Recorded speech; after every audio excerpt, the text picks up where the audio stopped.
Livro do profeta Isaías, no capítulo 45. Nós estamos seguindo uma série de mensagens intitulada O que todo cristão verdadeiro precisa saber. E hoje nós responderemos a uma das perguntas que nós podemos até dizer, queridos, que é uma das perguntas mais difíceis de toda a Bíblia.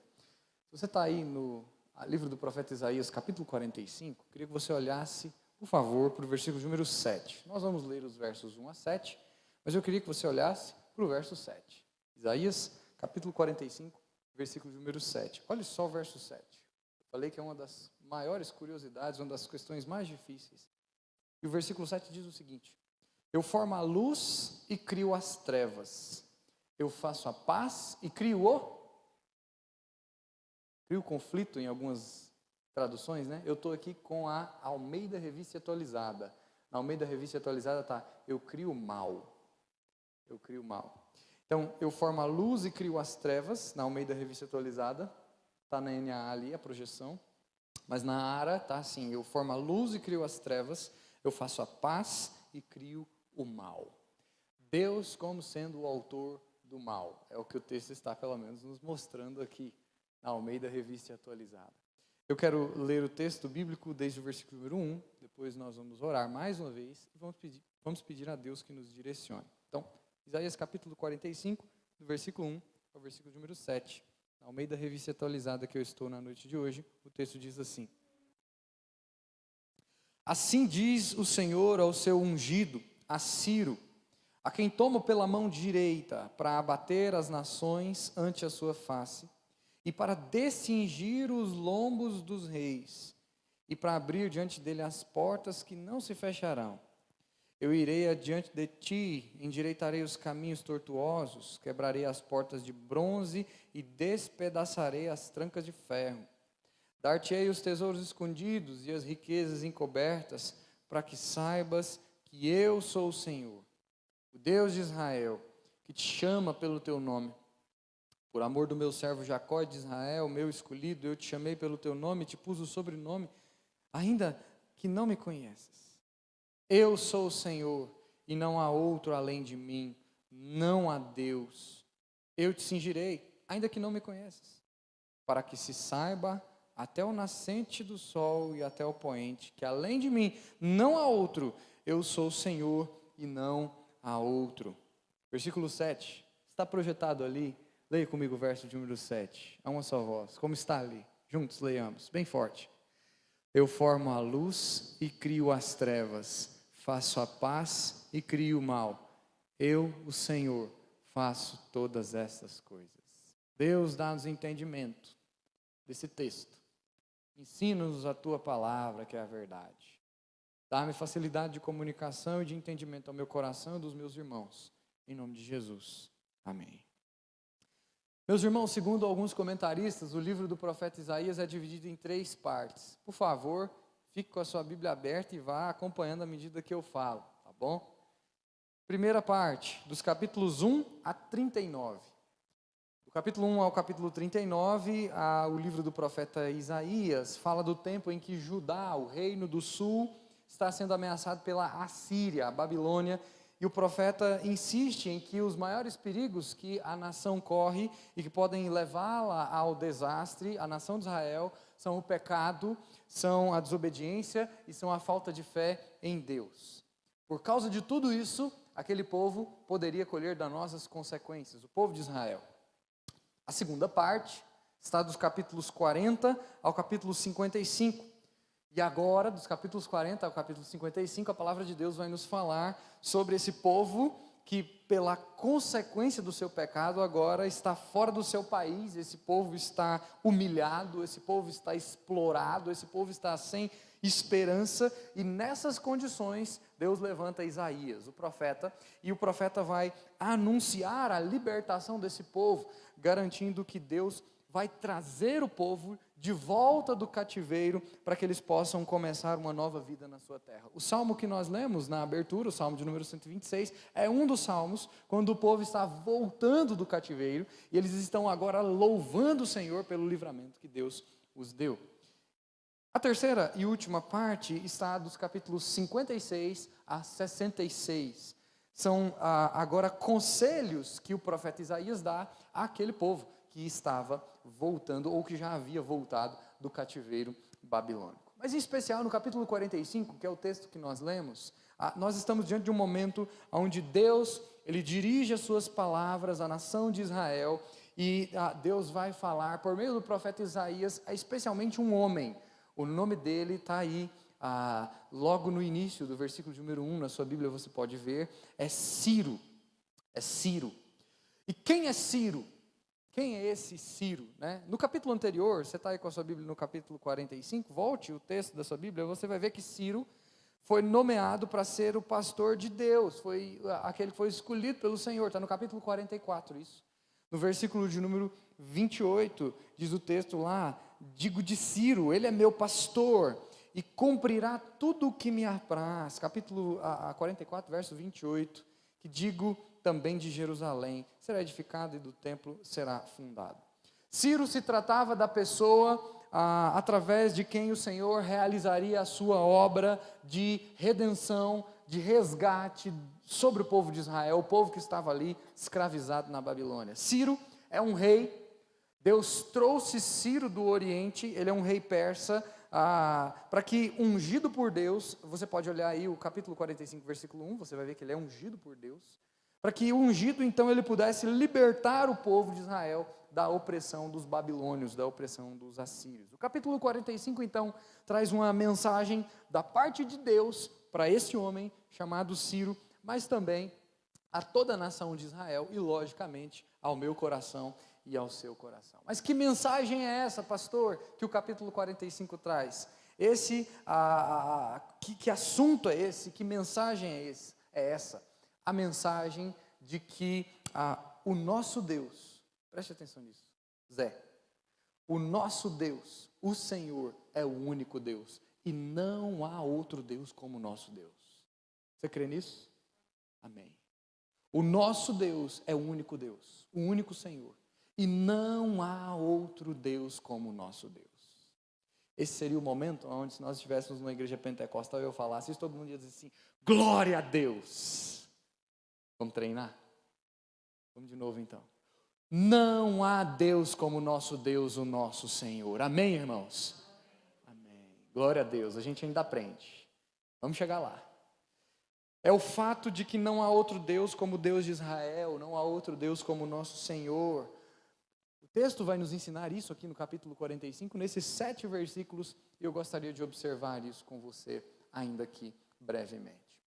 Quando nós falamos sobre crer em outros deuses, nós precisamos nos lembrar que a humanidade sempre acreditou que existem muitos deuses. Quando a gente olha para o Antigo Testamento, e nós vemos na época de Israel, nós vamos ver os povos fenícios, moabitas, filisteus, cananeus, eles acreditavam em vários deuses.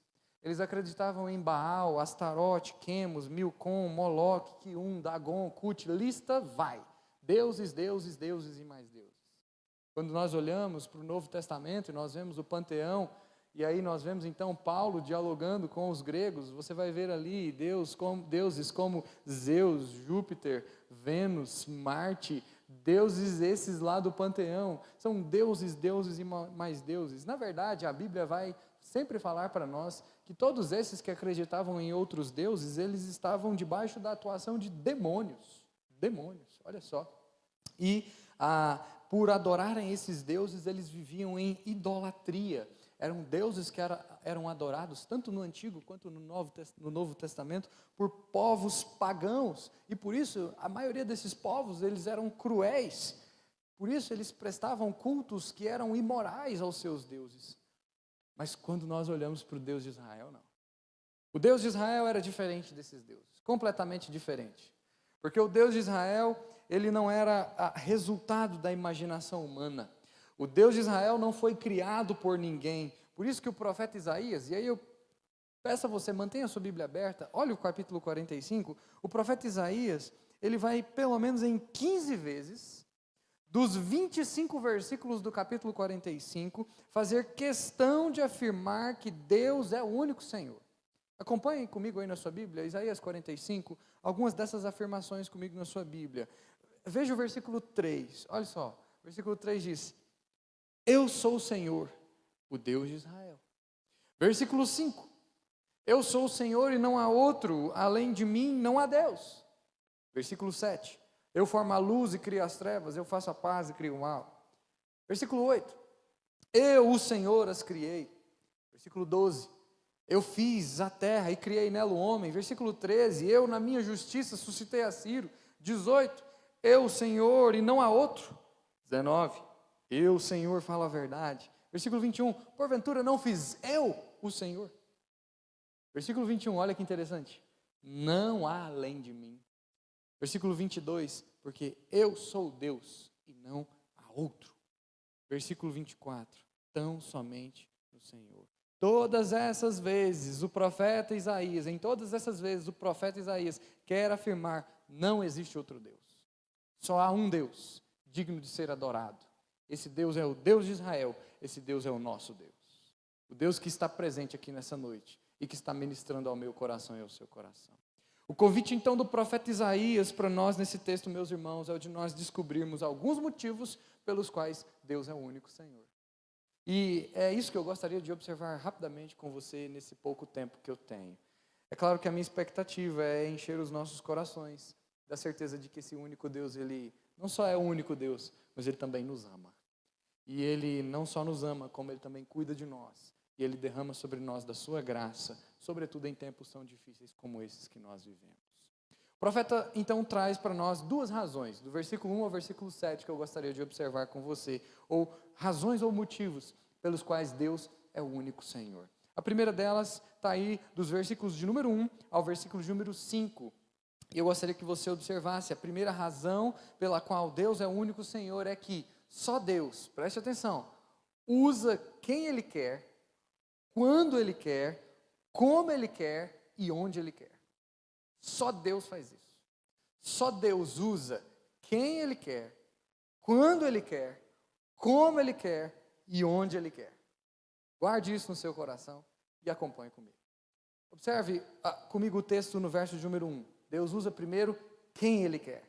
Quem Ele quer.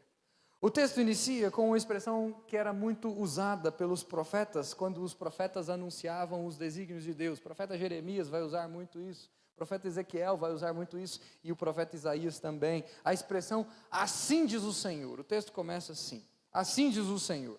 Deus é que estava trazendo uma palavra dele, não se tratava de uma palavra do profeta, assim diz o Senhor, Deus é quem estava dizendo, e Deus estava dizendo quem seria o alvo da sua graça, quem seria o ungido de Deus. Ele usa quem Ele quer, só Deus usa quem Ele quer, e esse ungido era Ciro. Esse quem era Ciro, né? O texto nos diz que esse seria Ciro, mas pastor, como assim Ciro, usado por Deus, um pagão? Um incrédulo, um homem que não conhecia a verdade transformadora no seu coração, do Deus de Israel. Esse homem era ungido por Deus. Ciro fora escolhido. E ele fora escolhido para cumprir tudo aquilo que seria da vontade do Senhor. Algumas traduções, eu não sei se você tem uma outra tradução aí na sua mão, inclusive não vão fazer separação aí no texto entre o versículo 28 do capítulo 44 e o versículo 1 do capítulo 45. Algumas traduções não vão fazer essa separação, porque esses versos, eles afirmam os desígnios de Deus, a vontade de Deus para aquele homem, para Ciro, o rei da Pérsia, um idólatra, um pagão, tomado pela mão de Deus para abater as nações, é o que diz o texto. Esse homem fora alvo da graça de Deus. Já pensou? Tome cuidado quando você diz que determinados líderes da nossa nação não podem ser usados por Deus. Tome cuidado ao declarar que determinados juízes que estão nos palacetes do nosso país não podem ser usados por Deus. Nós estamos diante de Ciro, e Ciro é alvo da graça de Deus aqui nesse momento. Só que Ciro não fora alvo da graça redentora de Deus. Ciro aqui está sendo alvo da graça comum de Deus. É uma graça que é derramada sobre todos, sobre eleitos e sobre não eleitos. É a graça comum. Eu vou te explicar se você não sabe a diferença. Graça comum é uma graça de Deus que se estende a todas as criaturas. Todas as criaturas, a cada membro da raça humana. É o que dizem muitos teólogos, de que Deus pode usar pessoas totalmente vazias da nova vida em Cristo para abençoar a gente. Por exemplo, você foi no açougue nos últimos 15 dias? Comprou lá uma carne? Assou a carne, comeu, temperou, estava gostosa, bom demais. O açougueiro que preparou a carne para você, ele foi usado pela graça de Deus. Graça comum. Você não sabe se ele é redimido. Você não sabe se ele entregou a vida para Cristo. Isso é graça comum. Qualquer pessoa pode ser alvo da graça comum. Porque só Deus usa quem Ele quer. E pode ser qualquer um. Ciro fora escolhido para, através da sua posição política ali como monarca, para abençoar o povo de Deus com a libertação do cativeiro babilônico. Deus pode usar desse mesmo meio para punir uma nação. Não sei se é isso que Ele está fazendo com a nação brasileira. Deus pode usar desse mesmo meio para abençoar uma nação. Deus usa quem Ele quer, mas Deus não só usa quem Ele quer, Deus usa também quando Ele quer. Veja só, observe o texto comigo, no versículo número 2. Verso 2, o texto diz: eu irei adiante de ti. Deus usa quem Ele quer, mas Deus usa também quando Ele quer. Ciro é um ungido de Deus, versículo 1. Mas Ciro também é aquele que tem o Senhor adiante dele, quando Ele quer.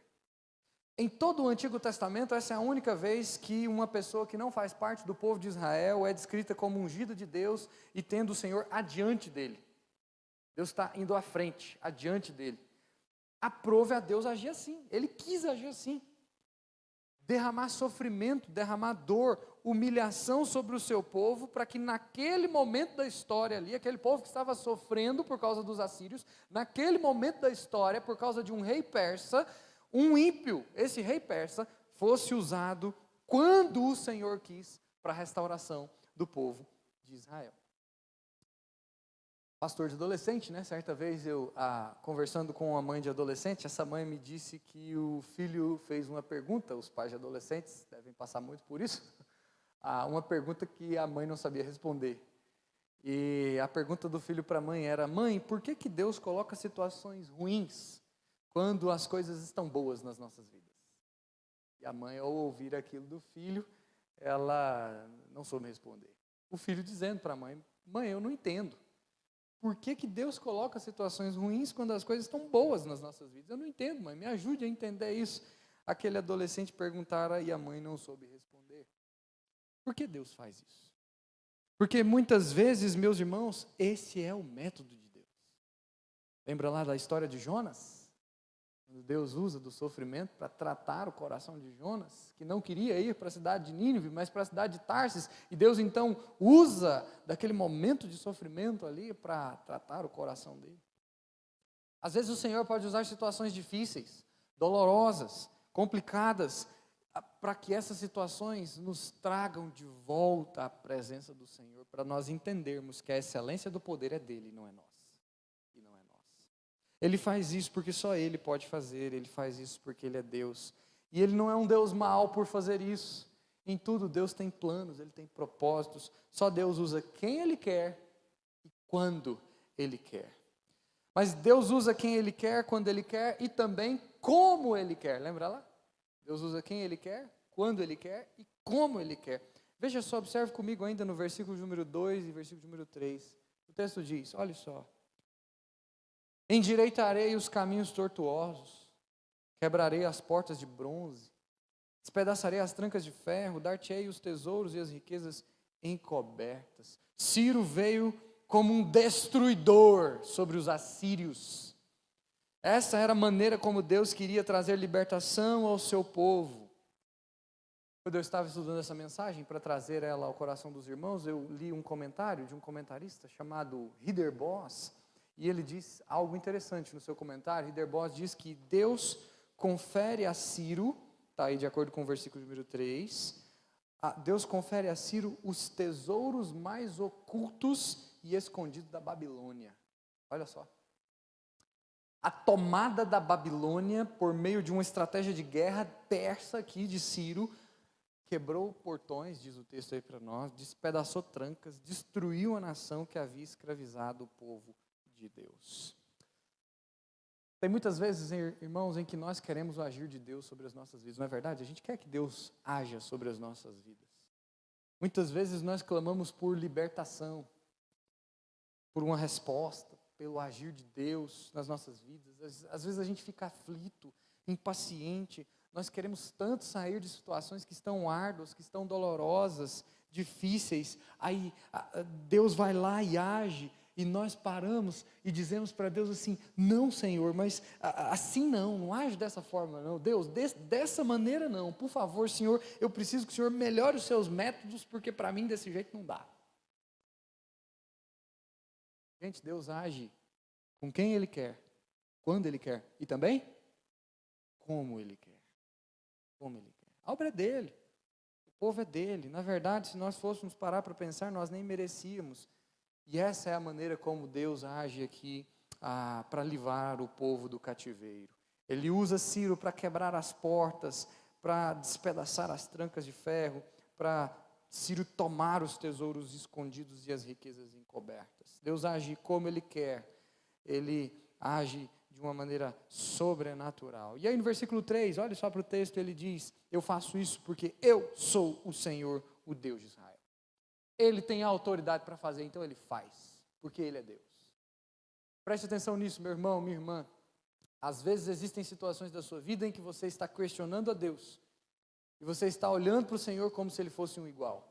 Mas Deus vem nesse texto dizer para você: eu sou Deus, é esse o meu método, é essa a minha maneira.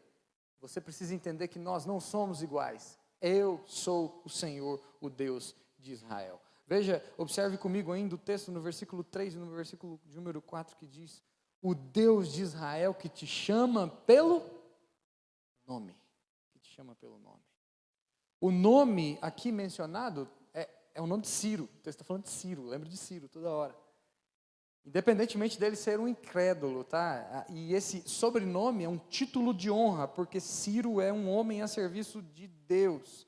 Deus está conferindo a Ciro uma autoridade, assim como o rei da Assíria, lá no passado, Deus conferiu ao rei da Assíria a autoridade para ser instrumento de juízo sobre o povo. Agora Deus está conferindo a Ciro a condição de, no presente, ser instrumento de restauração para o povo. E restauração de quem? Onde? A restauração de Israel, na Babilônia. Diz aí o versículo 4, olha só: do meu servo Jacó e de Israel. Quando o texto fala Jacó e Israel, são aqueles a quem Deus havia feito uma promessa. Meus queridos, se nós podemos extrair uma certeza aqui desse capítulo, nesses primeiros 4 versículos, é a certeza de que Deus, para cumprir com a sua palavra, com os seus planos, as suas promessas, Deus, por causa do amor que Ele tem para com o seu povo, por causa de Israel lá no passado, Deus usa qualquer ferramenta, qualquer pessoa para resguardar as nossas vidas na sua poderosa mão. Não há nada que fuja ao controle do nosso Deus, nem diabo, nem demônio, nada pode nos separar do poder desse Deus, e Ele pode usar qualquer ferramenta para resguardar a minha vida e a sua vida. Você precisa crer nisso e adorar a Ele por isso. E aí aqui eu não poderia deixar de citar alguns comentaristas que vão falar, por exemplo, Norman Champlin, que Ciro aqui é tipo de Cristo. Olha que interessante. Um pagão é tipo de Cristo. Por quê? Porque Ciro aqui está na figura de resgatador, de libertador. Ele está resgatando aquele povo do cativeiro, tal qual Jesus faz comigo e com você. Ciro é tipo de Cristo, porque o ato de Ciro em resgatar aquele povo do cativeiro aponta para Cristo Jesus, que um dia também nos resgatou da maldição do pecado. Ciro é tipo de Cristo, diz Norman Champlin. O texto vai nos falar mais. O texto vai reafirmar a prova do amor de Deus. Olha o versículo 5. Quando o texto vai dizer: eu sou o Senhor, não há outro. Além de mim não há Deus. Além de mim não há Deus. Tudo isso fez o Senhor não para engrandecer Ciro, mas por amor de Israel, o seu povo escolhido. Para mostrar que só Deus usa quem Ele quer, quando Ele quer, como Ele quer e onde Ele quer. Esse é o nosso Deus. a quem nós devemos adorar. Um Deus que usa quem Ele quer, quando Ele quer, como Ele quer e onde Ele quer.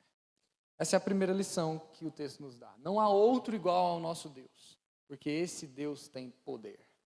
Mas a segunda e última lição que o texto nos dá, agora está nos versículos 6 ao versículo de número 7. Eu queria que você acompanhasse comigo. Deus é Deus, ou Ele é o único Senhor, porque também só Deus tem o controle soberano sobre todo o universo. E a partir do versículo de número 6, o texto vai nos mostrar isso. Só Deus tem controle soberano sobre todo o universo. O que isso significa, pastor? Significa que o nosso Deus, Ele é o único que é criador, que é sustentador, que é soberano em todo o universo físico. Não existe lugar na terra ou fora da terra que não seja alcançado por Deus. O Salmo 139 diz para nós: se eu subo ao mais altos céus, lá estás. Se eu desço ao mais profundo abismo, lá estás também. Nosso Deus é o Deus que tem o controle sobre todo o universo. Ele é o criador de todas as coisas. O apóstolo João é quem fala sobre isso lá em João capítulo 1, versículo de número 3. Não precisa abrir o texto, eu trouxe para você, lá em João capítulo 1, versículo 3, o apóstolo João, ele nos ensina dizendo que todas as coisas foram feitas por intermédio dele, e sem ele nada do que foi feito se fez. Aqui então, essencialmente nos versículos 6 e 7, nós temos, meus irmãos, um dos textos mais difíceis. Eu comecei a minha exposição hoje falando disso. Esse é um dos textos mais difíceis de toda a Bíblia, especialmente o versículo número 7. Por quê, pastor? Por que esse é um dos textos mais difíceis? Porque como que nós podemos entender que um Deus que é soberano, um Deus que é criador do universo, um Deus que tem graça e amor que se estende além de nós, como esse Deus cria o mal? Por que Ele cria o mal? Como esse Deus... E aí existem tantas e tantas teorias que são criadas a partir de inúmeras ciências que falham, né, que vão falar que do nada surgiu tudo. Como é que esse Deus, que muitos dizem ter feito todas as coisas, e nós cremos que Ele fez todas as coisas, como esse Deus cria o mal? Por que Ele cria o mal? É o que está aí no texto, no versículo de número 7. Olhe para o texto: eu formo a luz e crio as trevas, faço a paz e crio o mal. Eu, Senhor, faço todas essas coisas. Pastor, mas Deus não é bom. Como é que um Deus que é bom diz para nós que é Ele que cria as trevas? Como é que um Deus que é bom diz para nós que é Ele que cria o mal? E aí, irmãos, eu fui estudar esse negócio aqui também ao longo do dia de hoje, e eu trago uma referência para você. Inclusive, se você quiser anotar aí no seu bloco de notas, ou se você quiser anotar, digitar no seu smartphone, depois em casa, escute o que o doutor, pastor da Igreja Presbiteriana do Brasil, diz sobre isso, Dr. Leandro Lima. E eu trouxe aqui as mesmas palavras do Dr. Leandro Lima, interpretando o versículo de número 7. Nós que somos pequenos precisamos subir nos ombros dos gigantes nesses momentos para nós aprendermos também. E o Dr. Leandro Lima, ele nos diz que o texto aqui, inclusive considerando o contexto, tá? Esse texto não está fora de contexto. Então, o texto aqui que está falando que Deus cria o mal, não está falando do mal moral. Tá bom? Mas o texto está falando do mal no sentido de calamidades ou de tragédias e da restauração dessas tragédias que assolam a humanidade. É isso que o texto está nos ensinando. Então, o profeta Isaías, então, não está falando do pecado, da pecaminosidade do ser humano, ou seja, ele não está dizendo que é Deus quem é aquele que cria a pecaminosidade no coração do homem, mas ele está dizendo que esse mal que está aqui em destaque no texto é o mal enquanto calamidade, enquanto destruição e como juízo e tribulação advindos da parte de Deus, entendeu? Essa é a ideia aqui do texto. O Dr. Leandro Lima, ainda sobre isso, ele diz que a existência do mal, ao mesmo tempo em que a existência do mal foi ordenada por Deus, porque se Deus não ordena nada existe, Ele é criador, a existência do mal não se deu por um ato criador de Deus. Olha só que interessante. Não está lá em Gênesis 1, você já leu Gênesis 1? Lembra de Gênesis 1? No princípio criou Deus os céus e a terra. não está lá em Gênesis 1 o mal como uma substância criada por Deus. Não está lá em Gênesis 1. Então, o mal como atitude, o mal como ação contrária à vontade de Deus, ou seja, o mal moral, esse mal se originou nas criaturas, como um ato de desobediência contra Deus. Lembra lá? Do seu Adão e da dona Eva? Eles foram tentados, eles cederam à tentação e ela comeu do fruto da árvore do conhecimento do bem e do mal, que Deus havia dito para não comer.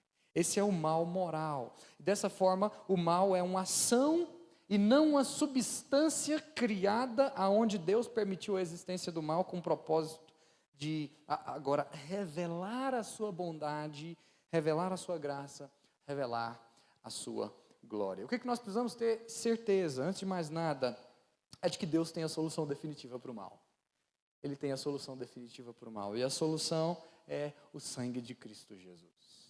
O sangue de Cristo Jesus que nos perdoa e nos purifica de todo mal, conforme diz 1 João no capítulo 1, a partir do versículo número 9. Se confessarmos os nossos pecados, Ele é fiel para nos perdoar. Para nos perdoar. Esse é o objetivo do versículo número 7, irmãos, é nos mostrar que Deus é soberano, nos mostrar que só Deus, só o nosso Senhor, Ele tem o controle soberano sobre todo o universo, inclusive sobre esses dois polos, sobre o bem, sobre o mal. O nosso Deus é soberano. Você precisa sair daqui na noite de hoje com essa convicção clara no seu coração. Deus governa a minha vida.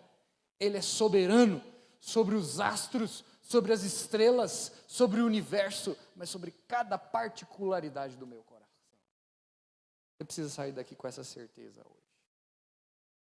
E aí, vem o versículo número 8. Nós não lemos ele, mas eu queria brevemente citar o versículo número 8, porque o versículo número 8 vai falar que esse controle de Deus se estende sobre a natureza. Nós poderíamos, na verdade, era expor os 25 versos aqui, mas a gente não tem tempo para isso. Mas o versículo 8 vai falar que existe uma natureza que aguarda, que geme. Lembra lá de Romanos? Isaías tem muitas semelhanças com Romanos. Uma natureza, diz Romanos capítulo 8, versículo 19, que tem a ardente expectativa aguardando a revelação dos filhos de Deus. Deus está dizendo por meio do profeta Isaías que a criação aguarda o ato de redenção por meio da salvação. Ou seja, Deus vem afirmar a Ciro, Deus vem afirmar ao povo de Israel, Deus vem afirmar a mim e a você hoje que só Ele tem controle soberano sobre tudo e sobre todos. Porque Ele diz, eu, Senhor, final do versículo número 8, as criei. Ele é o Deus que do nada faz tudo. Ele é o Deus que promete salvação e justiça. Só Deus tem controle soberano sobre todo o universo. Eu queria que você lembrasse dessas palavras, meu irmão, minha irmã, na noite de hoje. Principalmente você que está passando por lutas, por problemas, como eu também passo, que talvez só você conheça, que estão lá no mais profundo do seu coração. Principalmente você que talvez já tenha perdido a esperança, você que talvez já não encontre mais alegria no viver. Esse texto de Isaías 45, ele vem para você, na oportunidade de hoje, dizer para você que o Deus soberano, Criador do universo, é quem está cuidando da sua vida. O Deus soberano, Criador de todas as coisas, é quem está regendo cada detalhe da sua história. E Ele tem poder sobre coisas tão grandes e também sobre coisas tão pequenas quanto eu e quanto você. Ele pode trazer solução aos conflitos mais profundos da nossa alma. Por isso, confie nele, creia nele, porque não há outro Deus como o nosso Senhor. Por isso, eu quero terminar essa mensagem, esse encontro com a palavra hoje, dizendo para você que as promessas de Deus, elas estão garantidas a cada um de nós, e a gente precisa ter certeza e confiança embasando o nosso coração nessas promessas, porque as promessas de Deus não são passageiras. São promessas daquele que é o único Deus, o único Senhor. Ele guia as nossas mentes, guia os nossos corações e pode ter certeza, Ele tem poder sobre a sua vida e Ele tem derramado graça, amor e misericórdia sobre o seu coração. Prova disso é que só Ele usa quem Ele quer, quando Ele quer, como Ele quer e onde Ele quer. A sua casa, a sua família, a cidade de Anápolis, o estado de Goiás, o Brasil, não estão alheios a isso. Nós estamos diante de um Deus que usa meios para garantir para a minha vida e para a sua vida que só Ele é Deus. Mas também, só Ele tem controle sobre todo o universo, sobre o bem e sobre o mal. Só Ele é Criador. Ele tem um plano de redenção eterna e só Ele merece toda a honra, toda a glória, todo louvor e toda adoração. Que Deus, então, nos ajude a desenvolver uma vida de adoração a Ele. E que nós possamos encher os nossos corações a cada dia que se passa da expectativa de Cristo Jesus. Que o amor dele por cada um de nós possa mobilizar os nossos corações a uma atitude de compromisso, de zelo, de adoração ao nome dele, porque só Ele é Deus. E que em todas as esferas da nossa vida, nós possamos nos lembrar das palavras de Paulo à igreja de Corinto, lá no capítulo 8, versículo 6. Eu quero terminar lendo 1 Coríntios, capítulo 8, versículo número 6. Você está em Isaías? Abre comigo lá 1 Coríntios. É o texto que eu quero terminar dizendo, ou declarando, lendo, na ocasião da noite de hoje. Nós falamos sobre o fato de que só há um Deus. Só há um Deus. E olha o que diz 1 Coríntios, capítulo 8, versículo de número 6. A palavra de Deus declara. 1 Coríntios 8, 6. Todavia, para nós há um só Deus, o Pai, de quem são todas as coisas e para quem existimos, e um só Senhor, Jesus Cristo, pelo qual são todas as coisas e nós também por Ele. Que Deus nos abençoe. Pai de amor, Deus de graça, nós te louvamos porque o Senhor é único, não há outro igual ao nosso Deus. Toda a terra anseia e aguarda o dia em que o Senhor há de se revelar plenamente a nós. Até lá, ó Pai, que a expectativa e o desejo do nosso coração seja o de desfrutar da sua presença um dia de maneira plena. Seja com o Senhor nos chamando à sua presença, seja com o retorno de Cristo. Que até lá, ó Deus, possamos guardar o nosso coração na certeza de que só o Senhor usa quem quer, quando quer, como quer e onde quer. E que talvez existem situações difíceis que nós estamos vivendo, seja no nosso país, seja no nosso lar, que às vezes nós nos perguntamos, Senhor, é isso mesmo?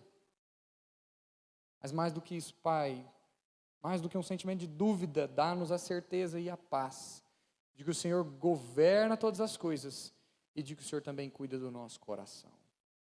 Abençoa-nos, enche-nos da expectativa santa de um dia estar na sua presença para todo sempre.